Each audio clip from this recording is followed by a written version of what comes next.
Welcome. Hello. There we go. I think we're live. Welcome to the Saturday Salon at Centaur, our online conversation series. This is the first of the season, and I'm so excited to get back to this. I mean, we started it in the summer when we had to because the pandemic closed our doors, but it's great to be back in the room with you. I hope you're all joining us today, and I'm really excited to welcome our two guests because they are panelists on our new initiative, which we're calling the Artistic Diversity Discussion at Centaur. And this is a new initiative that came out of the global reckoning with systemic racism, and we're looking at Centaur as an organization, and this panel is helping us to start the conversation. First up today is jurist and human rights activist, Jeansil Bruyère. Hello, Jeansil. Hi there. Hey. And theater advocate, choreographer, and managing director of the Quebec Drama Federation and man about town, Patrick Lloyd Brennan. Thank you so much for joining me today. I'm really excited to have started this process with Centaur. It's something that's overdue, I think, in many organizations, and certainly it is overdue with Centaur. But it's a process that we're able to start now thanks to some new support we got from the Canada Life. The Canada Life is helping us to support the process. But let's talk about what this really means. What is an artistic diversity discussion at Centaur? And what brings you guys specifically, what makes you interested in participating in it? So Patrick, you have a history with Centaur. Why don't you start with that and tell me what you think brings your interest to this? Yeah, absolutely. I mean, I worked at Centaur. I was actually just looking up the dates before hopping on it. I started in 2011 until about 2014. So I was there for about 3 years. And it was one of my first sort of steps into arts administration, into theater administration. And it really sort of opened my eyes to the larger sort of ecosystem that Centaur is a part of, that all of these individual theater companies are a part of. And also really seeing sort of how the audiences change from theater to theater, but there are, it's a really interesting, I would almost say phenomena in a way. And so that was really sort of one of my first starts into theater administration. And from there, I actually left to go to law school, which lasted a year, but I did get to meet amazing people like Jeansil, actually. And from there, I really started to see the other side of things, right? And starting to look at policy, cultural policy, how things sort of start from the top and trickle down. When you look at government making its way into granting agencies and funding, et cetera, et cetera. So that's really sort of how I got into all of this. Right. And an interest in governance, being on boards, really seeing how change really does start from the top in a way, and also sort of needs to be comprehensive and holistic. And so that's really what brought me to this Ad Centaur group, is really just an opportunity to really look at what's going on, look at how far we've come, how much further we need to go, not just as Centaur Theatre, but as a community, Yeah, that's really important in your work with Quebec Drama Federation too. You're really pushing that conversation in the entire community, which is fantastic. Absolutely. Yeah. And Jeansil, so you have no direct experience of Centaur, except I think as an audience member. I hope you've come to see Yes, most definitely. But you have a lot of experience with human rights activism and empowering voices from the margins. So can you talk a little bit about what makes it interesting for you to come and join us at Centaur for this conversation? Most definitely. Actually, my love for theater and the arts started a bit young. I was a musical kid. I did a bunch of musicals all high school. You name them, I played in them. And for the Montreal Opera, actually, for 2-3 years, I was an opera ambassador working on the democratization of opera, so accessibility, diversity, and representation within the audience. So I've always been on the margins or around arts in many ways or form. But with the Centaur family, in my mind, the Centaur Theatre has always been a strong ally to sexual health within the island of Montreal. And having been an HIV/AIDS advocate and community worker for many years, the Centaur Theatre has always been there for us in different respects. And I think what I can contribute to the ADD group, diversity discussion group, is lived experience in that I've seen policy change, I've seen governance and leadership change, I've helped enact that type of change. And just the lived experience of someone that's of mixed Filipino Muslim heritage, mixed French Canadian heritage, speaking English in a Francophone majority, being a person of color in a sea of this invisible majority. There's just so many different aspects and facets of identity that we can bring forth. And I think that my policy experience can really help out. And it's my pleasure because I think arts is very important, but seeing yourself in art is also very important.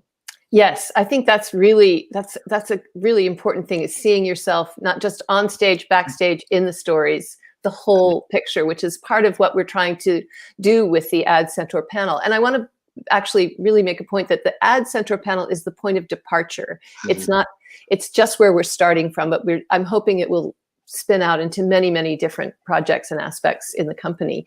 And so, but since we're starting with the panel, we had our first meeting in September, and the other panelists are great. We have Renee Lee, Julie Tomiko Manning, and Charles Bender fill out the 5-member panel that we are working with. But we realized very quickly in that first meeting that we needed to kind of define the terms, didn't we? Mm-hmm. And Jeansil, you were really articulate around that. So can you talk a little bit about how you identified that for us? Yeah, most definitely. So I currently work in the philanthropic sector right now, and I'm transitioning. But within my work and breadth of work and the produced materials, we talk a lot about DEI. So that's diversity, equity, and inclusion. We often hear the word diversity and we're like, oh, great, we just need to diversify XYZ committee, or inclusion. Oh, we just have to make sure that this person sits at the table and we're set.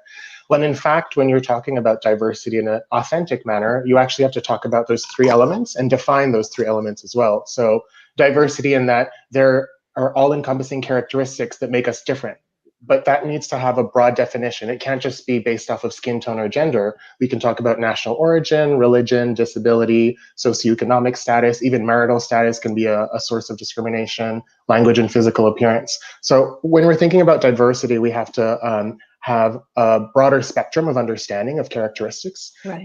When we're talking about equity, this is where we're talking about fair treatment of folks and opportunities so that everybody can advance in different sectors and in different forms. So striving and thriving and attempting to eliminate barriers. So when we're talking about equity, we're talking about breaking down barriers and inserting policies and procedures that'll help lead towards diversity, equity, inclusion.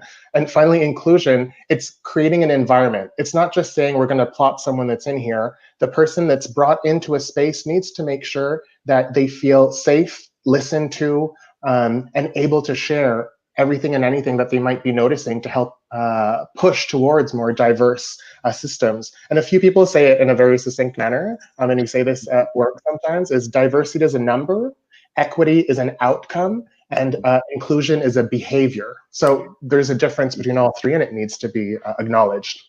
I found that part of the conversation last month really inspiring and enlightening, and it made it tangible too. It helped to solidify it as a possible thing that we could take on, which I was really appreciative of. I think that one of the things to take it on, though, requires you to become quite honest with yourself as an institution. And you know, I'm a white woman running a theater in Montreal, a white Anglophone woman running a theater in Montreal, and I think that it's a unique community for that. Because we are in Montreal in that sense. But we do need to uncover our kind of blind spots as an organization. No matter, I think we have a very, as you mentioned, we have a very positive history in many aspects of inclusion, but we're a white institution, there's no question.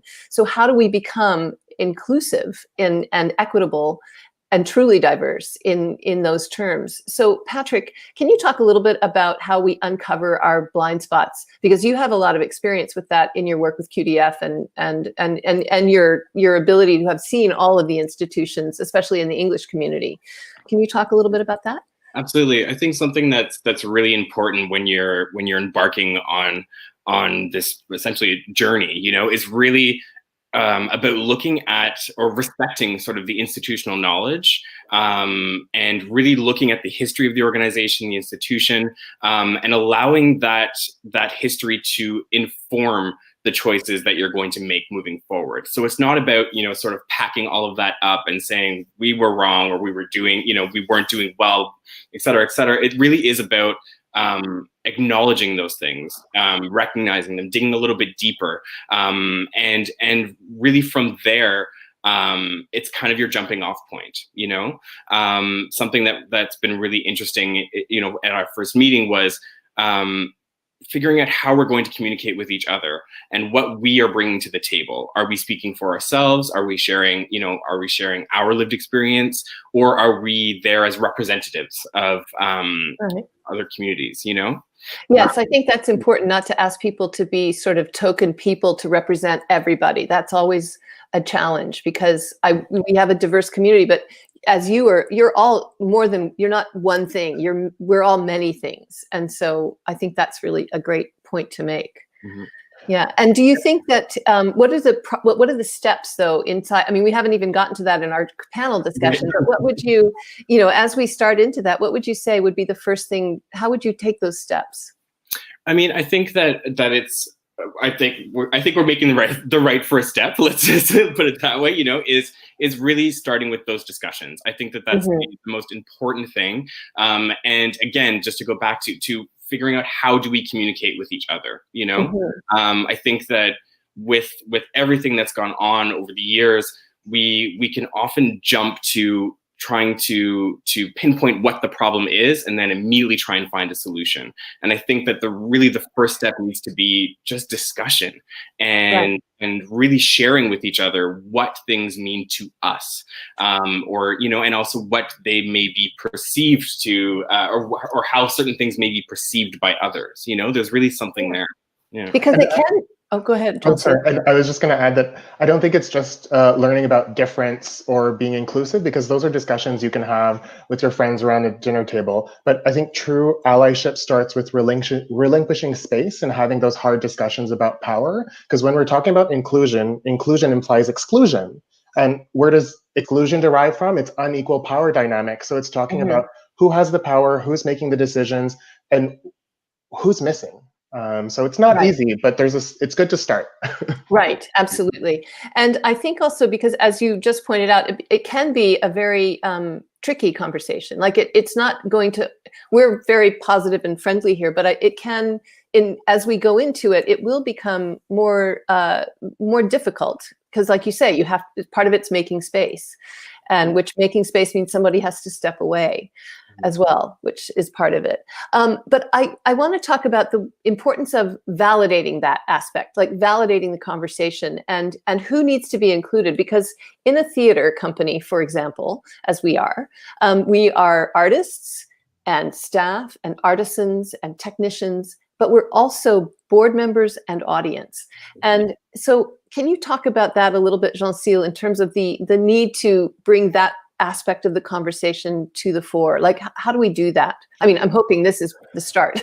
This is part of it, most definitely. I think one of the key aspects of bringing in discussion around diversity, equity, inclusion with different audiences is to make sure that you're catering to those audiences, right? Because when you're talking to your governance structure, you're not going to be speaking to your governance structure about DEI in the exact same way you're going to be speaking to your audience about it, because the implications of their decision-making are totally different. One is a consumer, one is someone that's providing their time to help grow the organization. So one is catering to the different demographics, but it's also analyzing those demographics and those characteristics. Like, who are the leaders at Centaur? Who are the leaders on staff? Where is the diversity within that? Even in board recruitment procedures, thinking about those issues. So the conversation will be very different depending on who we're talking to, but it's acknowledging that we can't be using a one-size-fits-all approach to DEI, because yes, it's messy, yes, it's difficult, and people won't acknowledge or accept it in the same way. So there's going to be some push and pull. Absolutely. Yeah. Something to be said about allowing for allowing for folks to take the time that they need to get there as well, you know, particularly, I think particularly about audiences, you know, like it's going to take some time to get folks to come around or to see things in a different way. And, you know, it's not about making these drastic changes all at once. It really is about going step by step, and answering questions, asking questions, et cetera, you know?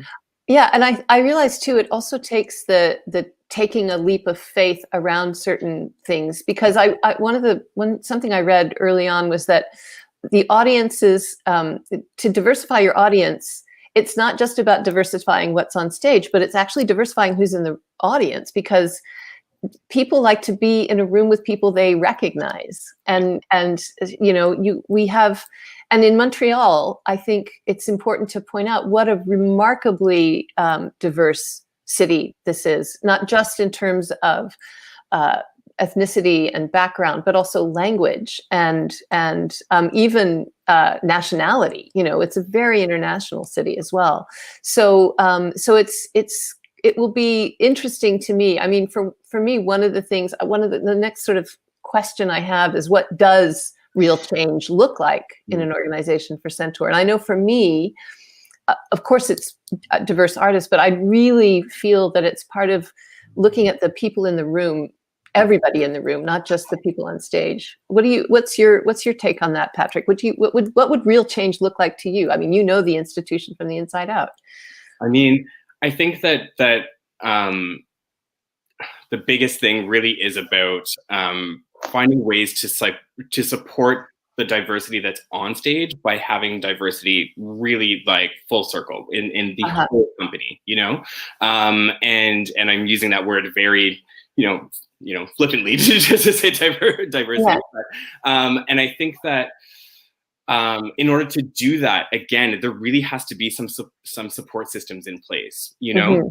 Not just about putting people into positions, or putting people into positions of power. It's about really preparing them for those positions and asking what accommodations, what changes, what things do they need in order to succeed, you know? Right. I really think that that's something that it has to be holistic. It has to be the whole team, the whole organization, you know? That's important. And I think part of it is that we're all gatekeepers and we don't really realize it often, but even in HR practices. So for me, the crux of this question is policy.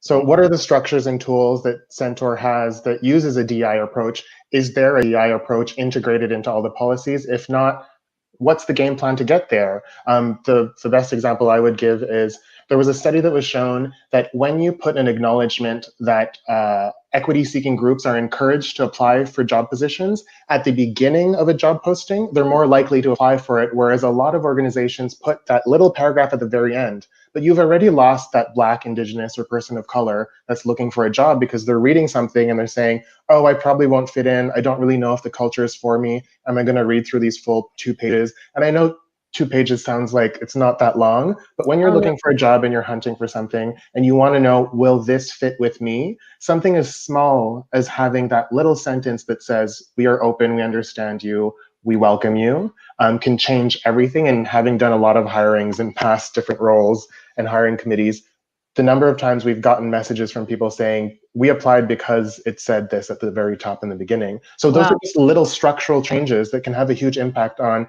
giving signals to the audience, to the people, to the general public that, okay, they're talking the talk and they're walking the walk. Yeah. I mean, that's so brilliant because it's just so concrete too. It's not a kind of conceptual notion of what it means to be open and inclusive. It's a concrete action of being an inclusive and open organization. So what will it really take, do you think? And because Centaur Theatre is, you know, we're 50 years old, 52 really. I'm going to say we're still 51. I think we get a makeover for 2020. You know, and in these times too, it's an interesting moment because what we would normally do to take this on would be make art.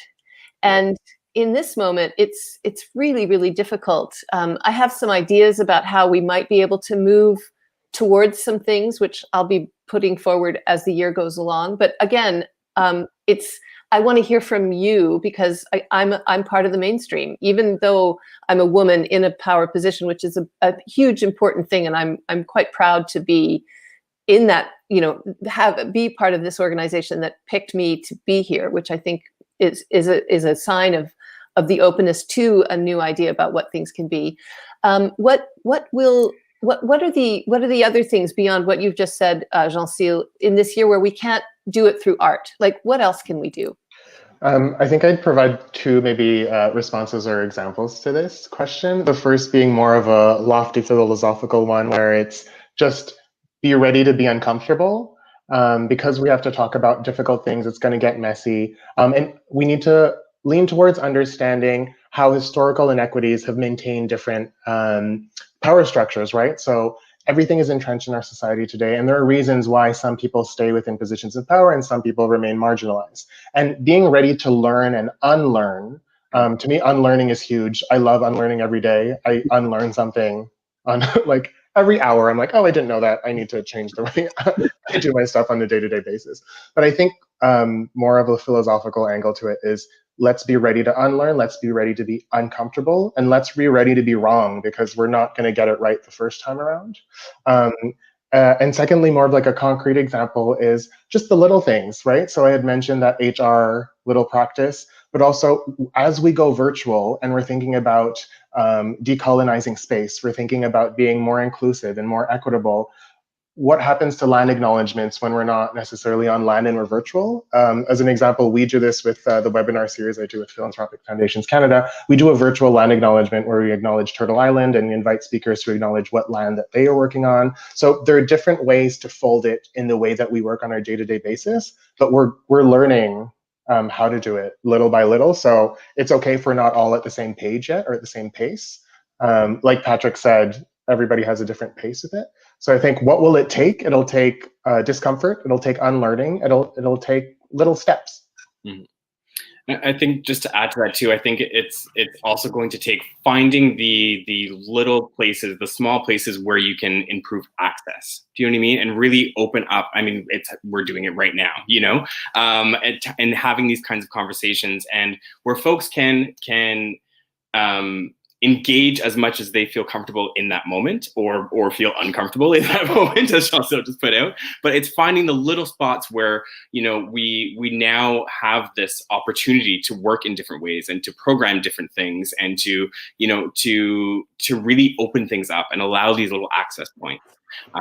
Yeah, I think that's part of it. I think that's exciting, and what it reminds me is that it makes this period of time where we're not able to put art on stage a truly creative period of time. Like it does actually become about art again, because it opens our minds to giving time and space to something, rather than going, we got to put a show on stage, we got to sell tickets, you know, we've got to service this treadmill that I mean, the whole world has had this same kind of comeuppance around what is the value of what you do, right. As we've sat home with COVID. And so I think it's a great moment, and we're so lucky in Montreal to have such a broad spectrum of things to be inspired by, essentially, you know, and build bridges to. So I'm excited by that, and I'm excited by the potential of this conversation. I mean, I wish it, you know, these conversations are meant to be live in the, you know, we're meant to be sitting in the gallery at Centaur and having the audience ask us questions. So I forgot to ask us, I forgot to say to everybody in advance, send us your questions. But if you know, we have a few minutes left. So if there's anybody who has questions that they want to put on Facebook or on YouTube, send them in now, or also send them in to us later, and we'll address this, because we're going to be talking about this all year long. We're going to be meeting once a month as a panel and we've structured it. Patrick, I will say, you've been, I went to you first when we started this to say, how do I do this? And it immediately reminded me that you don't do it alone, and you don't do it by fiat. You do it through engagement. And so I'm really grateful to your support for helping to develop this. And yeah, it's terrific. Thank you. It was lovely to have conversations on. We were kind of meeting every Friday afternoon. It was great. Yeah. Yeah, back when we were still allowed to have drinks outside. We will again. I know it will come. I know. Well, I want to just really thank you both so much for joining me today, and for this long-term discussion, because that's what it is. It's a series of steps that we're going to be examining and taking. And as you say, I'm sitting here with a broken metatarsal. Some of them will be bad. Some of them will you'll fall down on the sidewalk. But hopefully, as we go forward, it'll take us to a really vibrant and relevant organization going into the future. And I'm also grateful for the whole panel. I just want to mention, because we're going next week on our next Saturday Salon, Julie Tomiko Manning, the wonderful actress and playwright, and the luminous vocalist and teacher and actress herself, Renee Lee, will be joining me, and they're part of our panel as well. So they'll be bringing the footlights, the other side of the footlights story to the conversation. Well, I think that puts us right at the half-hour mark. And so I guess, is there anything you want to leave us with before we sort of sign off? Just from either one of you. Just go ahead. Come on, Pat. Where are we? I want to thank you, Eda, and thank Centaur, and also thank everybody that's tuning in right now, and also just everybody that is doing the work.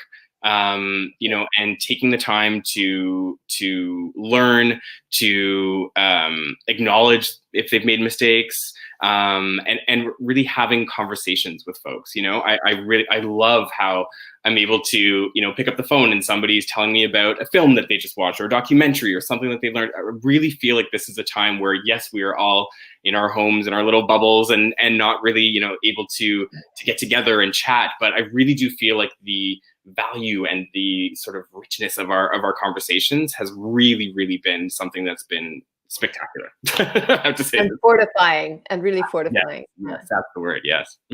I think I'll echo the appreciation towards Eda, Vanessa, Eloi, the whole Centaur team. It's really not an easy process, having done very similar DEI reforms in other organizations in the past and helping other organizations right now. It's not easy, but the fact that there's self-reflection and introspection, it's the first step. And also just being ready to be wrong, because we were all raised in these institutions where we prop up certain skin tones and we prop up certain genders, and we'll get there, we'll change things together, but it'll take time, it'll take energy, and it'll be frustrating, but we got each other. It's not alone. As you said, Eda, it's not alone. That's beautiful. Well, I just thank you for joining us. And I just want to say that this is only the first thing in our online series for the year. We're going to be taking a lot. As I say, the Saturday Salon will continue with more conversations with other panelists and other artists. And also, we are launching our very first online play reading on Wednesday, which is a new beautiful play from the sort of darling of Centaur, Steve Galluccio, called At the Beginning of Time. It's a love letter to his recently deceased husband.